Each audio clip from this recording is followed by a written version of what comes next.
The broadcast is now starting. All attendees are in listen-only mode.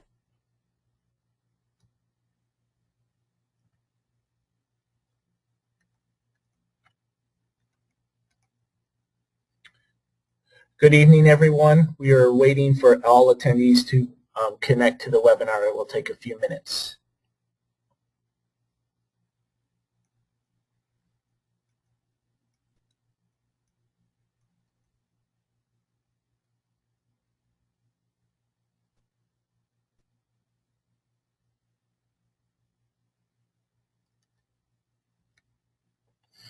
Hello, my name is Brian Phillips. I'm the Regional Specialist for the Florida Education Association, and tonight I will be moderating this webinar for the St. Lucie CTA CU.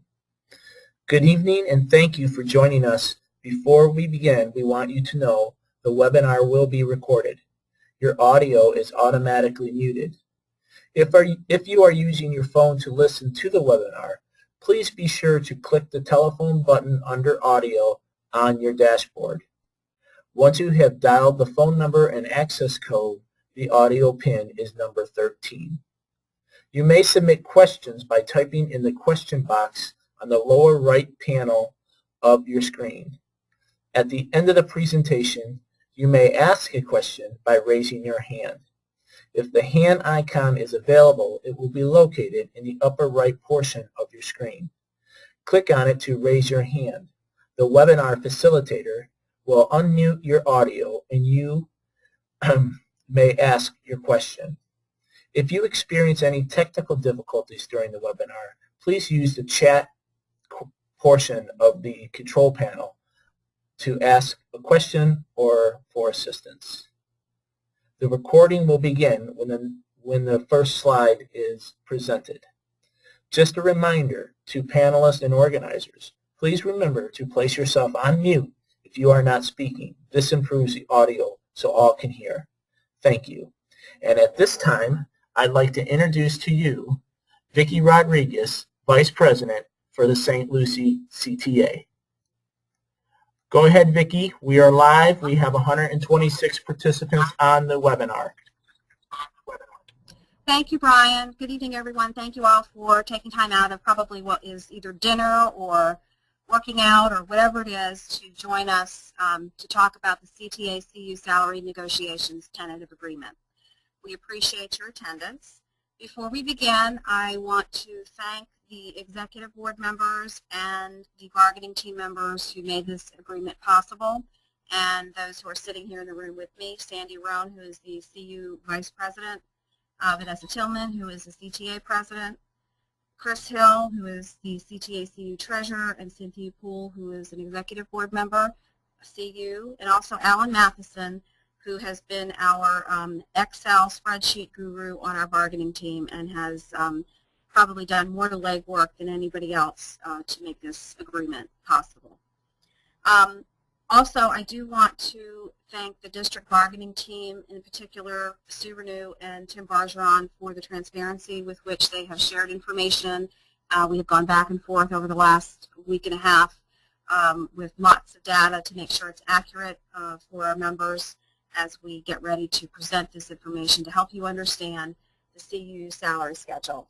I also do want to make special mention of executive board member David Freeland as well, who has done quite a bit of work on helping to make the presentation today as well. And certainly our office staff, in particular Lucy Bravo, who is a technology guru for us and makes things pretty so it looks good for you. Okay, so without further ado, I'd like to go ahead and get started. First, with a little bit of an overview about the bargaining process. We began negotiating this agreement almost immediately after the fall agreement to restore steps was signed. Our priorities in bargaining came from the things that we heard from our members, in particular from the bargaining survey that we completed, and want to make sure that you know that this agreement, also along with the agreement from the fall, puts an additional $13.3 million on the St. Lucie teachers and classified unit salary schedule. with $3.4 million of that going in this particular agreement for the spring. The average increase for employees this time in the spring is 2.6%. So let's talk more specifically about the agreement.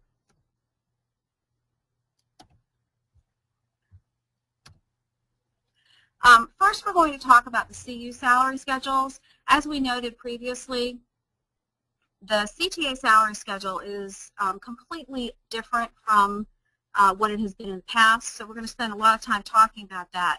We do want to give an overview of the CU salary schedule and also the bargaining for the CU salary schedule.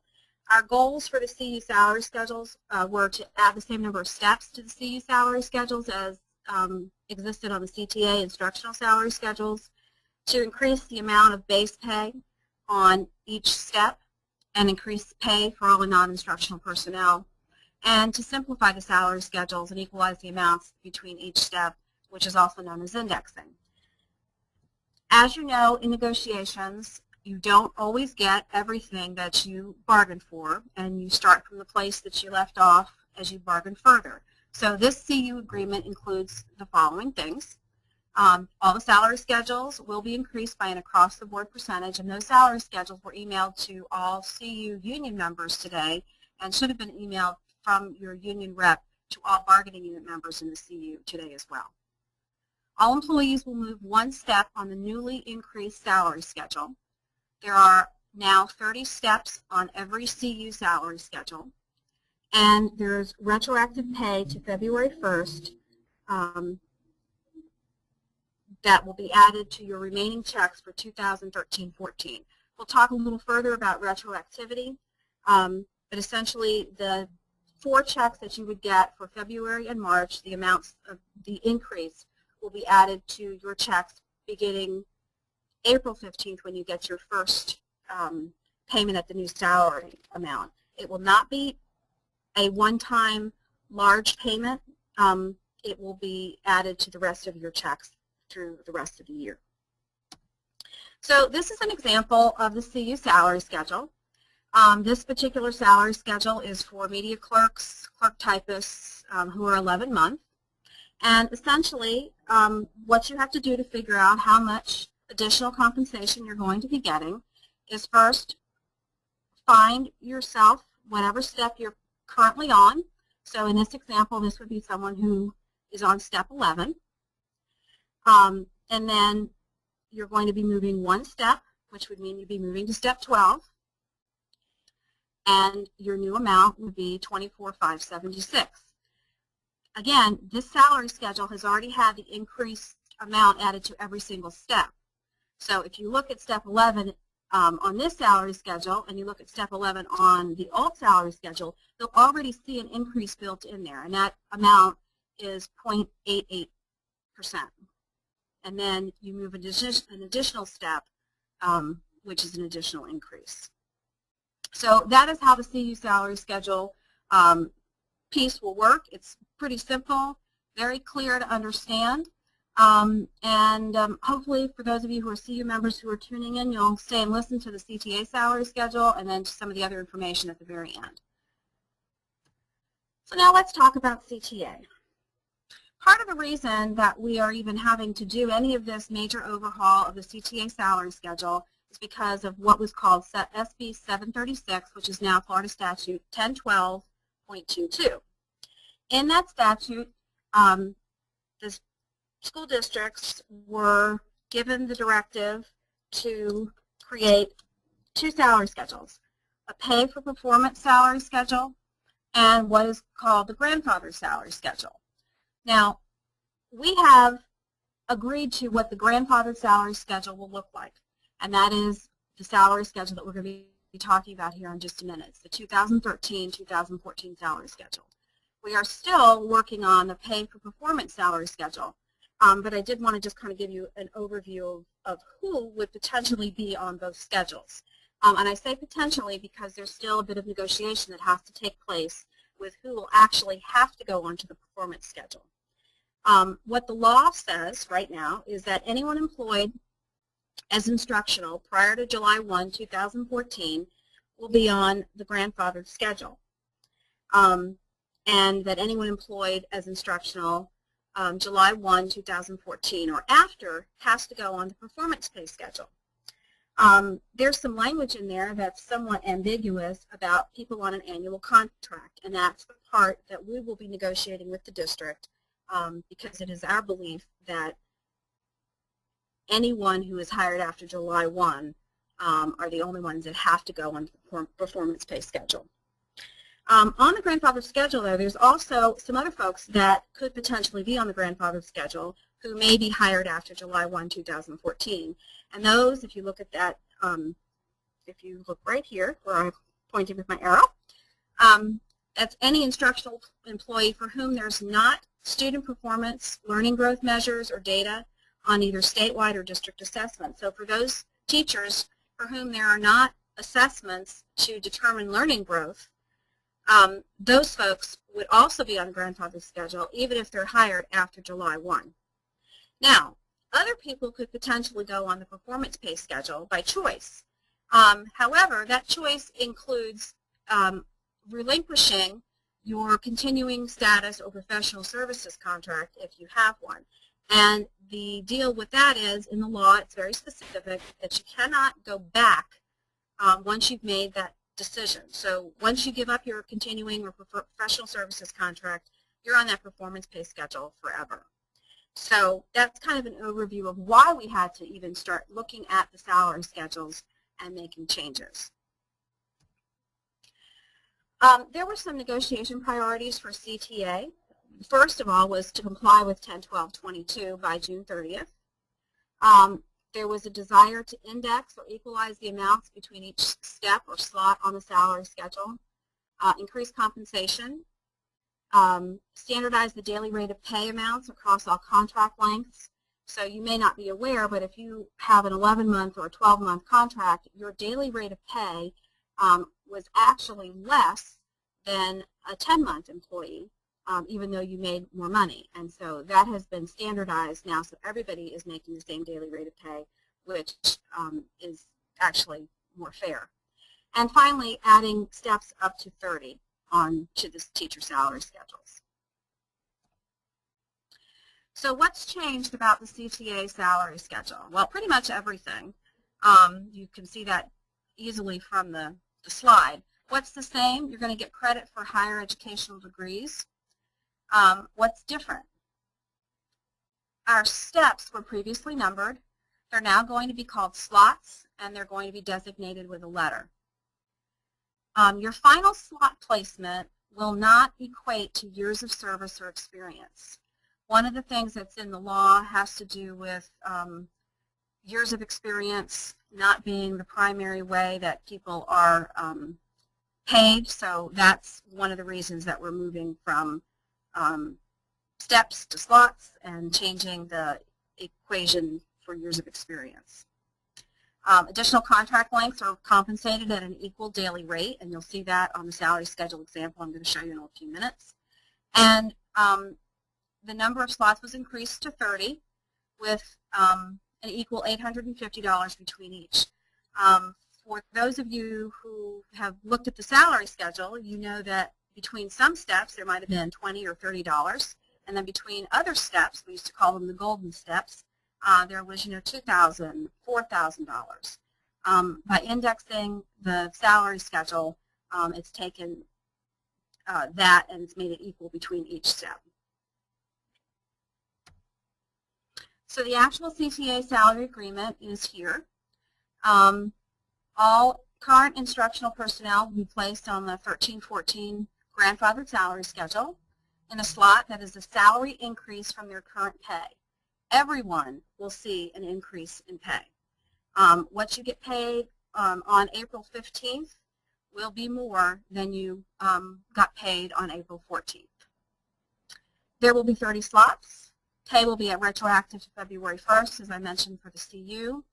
And instructional personnel will continue to receive educational salary supplements. We've also added one for 2 master's degrees, and that'll be paid as the same as the educational specialist degree.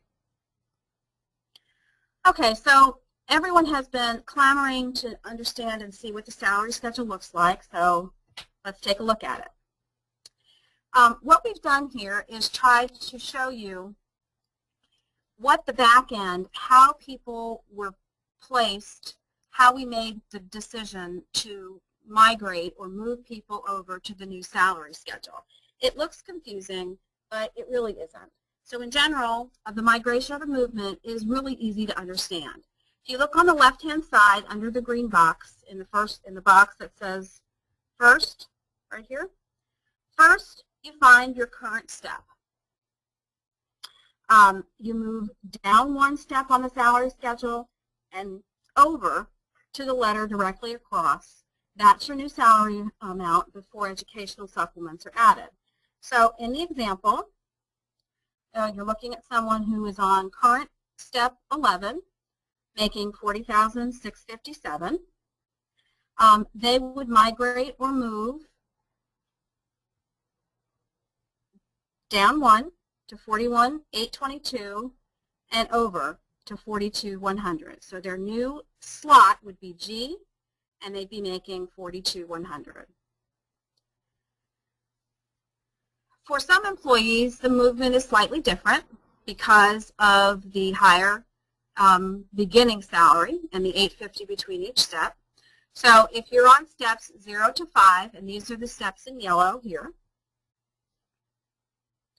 if you're on steps 0 to 5, you will move into slot A, which is $37,000. If you're in steps 21 through 26, you will move down to and over 1, okay? And so the reason for this, let's take a look at a person who's on 21. If you're making currently $50,625, you move down to step 22 and over, you'd be making $50,600, which is less than what you were currently making. So in order to make sure that everybody earned more, you're moving down 2 and over to $51,450.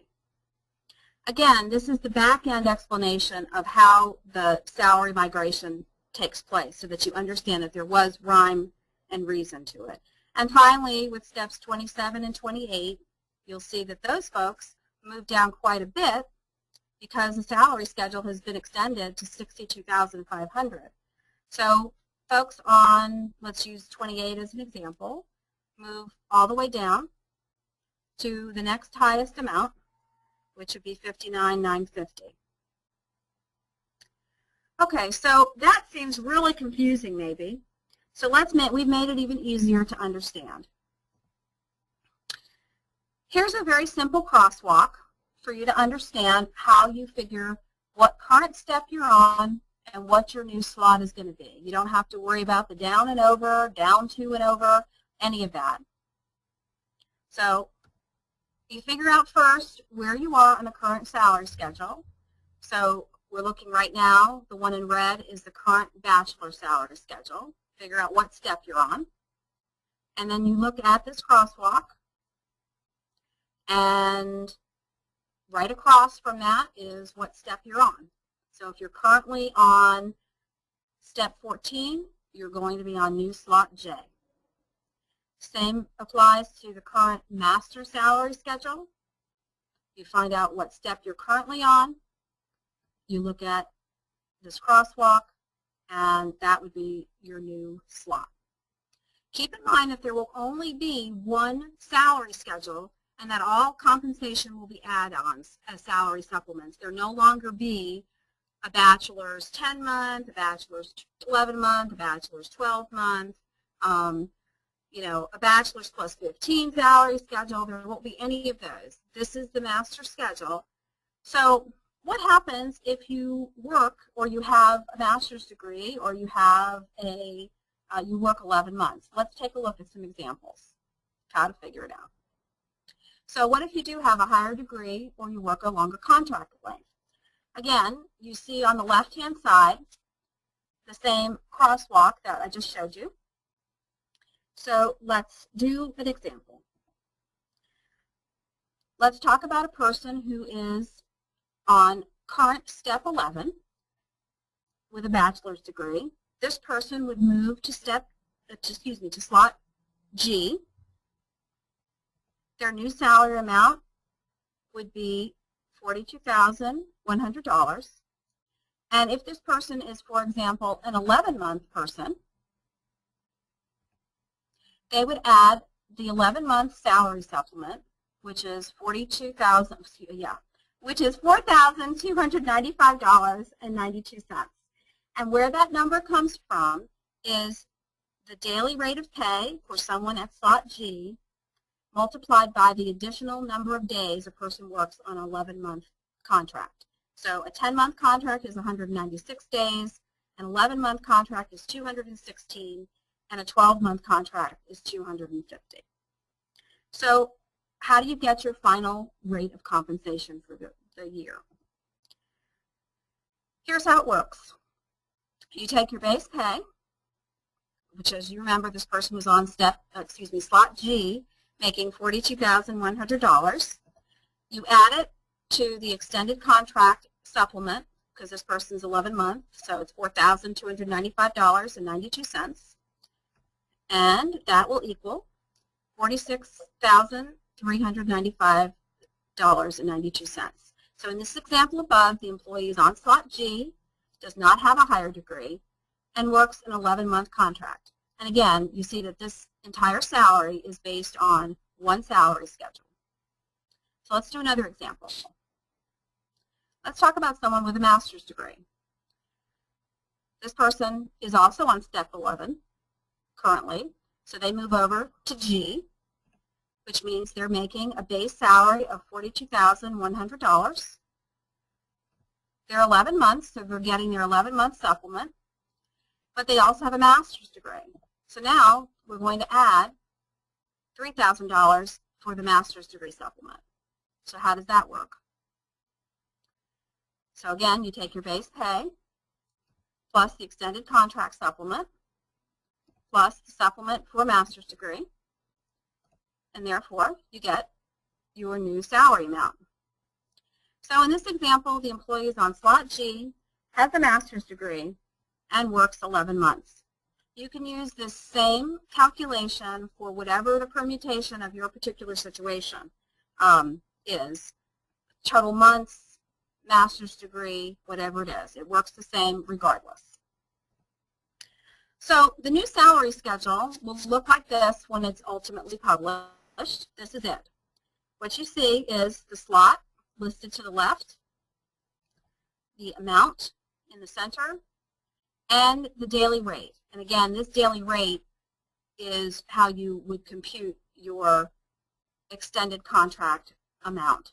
And you just multiply whatever the amount is at that slot times the number of additional days you work. All of the information down here, starting with the bullets, is the same as what's on the current salary schedule, and all of that still applies to everyone. And for just as a note, the double master supplement and the ed specialist supplement is $5,200, and the doctorate supplement is $6,200.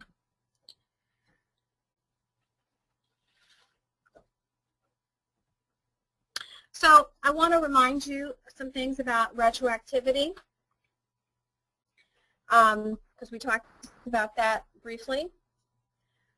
Keep in mind that current employees are receiving, or the majority of current employees are receiving a retroactive payment in their current paychecks from the restoration of steps in the fall. Once you receive your next check, you'll be getting an additional amount, which will be added to the retroactive payments for the spring. So you'll actually be getting two retroactive prorated payments. So keep in mind that this will cause the amount per paycheck to be higher through the end of this year, and that amount will change in the fall because you won't be receiving retroactivity. It'll go down slightly. It's important that you recognize that the yearly amount is still the same. It's just the amount that you're taking home will go down slightly because right now you're receiving retroactive payments because the salary agreements didn't start at the very beginning of the year. There's still some things that need to be addressed regarding compensation, and we're aware of that. One of them is academic and athletic supplements. Several years ago, the athletic and academic supplements were reduced to $24,000, which was a 25% cut for people who are doing academic or athletic activities that get a supplement. And there was a restoration agreement as the district and the unions talked about. And so we have a subcommittee that is working on looking at supplements and dealing with that. There are also some issues as it relates to the CTA regarding time, block scheduling, and the length of the workday. And those do have financial and compensation implications as well. And there are subcommittees that are working on those things. So while we have completed this year's negotiations for 13-14, negotiations for 14-15 will come upon us rather quickly, and we still have some other things that do have compensation and salary and financial impact that will continue to be addressed throughout this year. With regard to ratification of this agreement that was signed on the 27th of February will take place on Thursday, March 20th. Ratification will be at the CTA CU office on Midway Road between 7 a.m. and 7 p.m. This is a departure from the way we have done ratification in the past, and it's a departure necessitated by some legal rulings that force us to be in compliance and hold our ratification in a different way. More information will be going out to everyone. You've already received this particular flyer, but there'll be more information about the specifics of requesting an absentee ballot, voting here at the office, and all of that.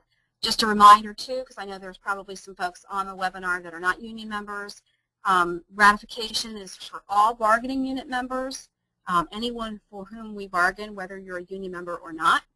And we encourage everyone to vote in the ratification election on March 20th. Finally, we wanted to provide some resources to help you because we know sometimes folks don't know where to find some things. First, you can find the salary schedules, the current salary schedules and salary books. So if you want to know what was I making before, there is the web link to that, and that's a PDF of the current salary schedules, so that's easy. And then also, if you don't know your current step or what salary schedule you're on, you can go on Skyward, and there are some easy directions there. Basically, you just click on, you go to Employee Access, the Employee Information tab, you click on Personal Information, and then under the Personnel menu bar, which is on the left-hand side of your screen, you click on Lane Step History. It's probably midway down the screen there, and you scroll down to current school year, and it will show you. Now, I know some of you probably already know how to do this because when we had our restoration of STEP agreement, lots of people were going there looking to find their information. If you need additional assistance, you certainly can call the CTA office, and our phone number is there for you. You can email any one of your union officers. You have my email and Vanessa's email and Sandy's email.